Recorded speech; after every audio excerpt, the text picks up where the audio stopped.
SEO stands for Search Engine Optimization and refers to everything you can do to help your website come up high on search results for relevant queries.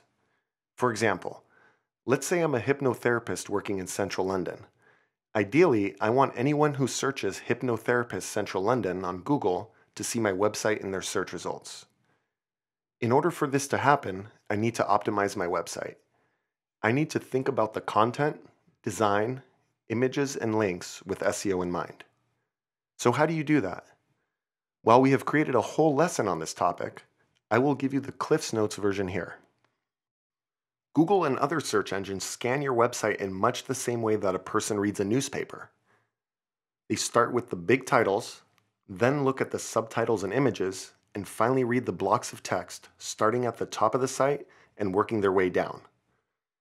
As they scan the site, search engines look for keywords and phrases to understand what the website is all about. That way, they can display the site in search queries that are relevant to the website's content. Start by choosing a few key phrases that are relevant to your business. These are terms that you think people will enter into Google when looking for you. Then, use them in a natural way in titles, headings, and content throughout your site. Why natural? Because Google and other search engines look for text that sounds like it is written for humans. They penalize websites that practice keyword stuffing, writing content with strings of key terms that are meant to impress only search engines. Next, consider your H1 and H2 carefully and make sure you have included them on every page of your website. Your H1 and H2 are types of headings. They are like newspaper headlines and you want them to include key terms about your business. I will show you one way to add headings to your site.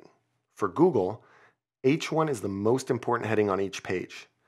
The H2 is the second most important heading, and so on and so forth. Next, you want to optimize your images. Search engines use robots to scan websites. They can't actually see images, so they read their alt text. Write accurate descriptions for all the images on your site and be sure to incorporate your key phrases. Next, keep in mind that for search engines, location matters, so be sure to include your exact address on your website. Google and other search engines will adjust search results based on location. Let's say someone is searching for a hairdresser. Google will automatically display the salons and barbershops nearby. Finally, another good, free way to improve your SEO is to connect your website to social networks like Facebook, Twitter, Google+, and LinkedIn. Linking to social networks can boost your website's ranking. SEO is one of the hottest words in the web industry, and while it can take a bit of time to see results, we'd like to offer you one piece of free advice. Make sure you keep the content on your website fresh and high quality, well-written, original, updated, and clear. That alone will go a long way in boosting your SEO.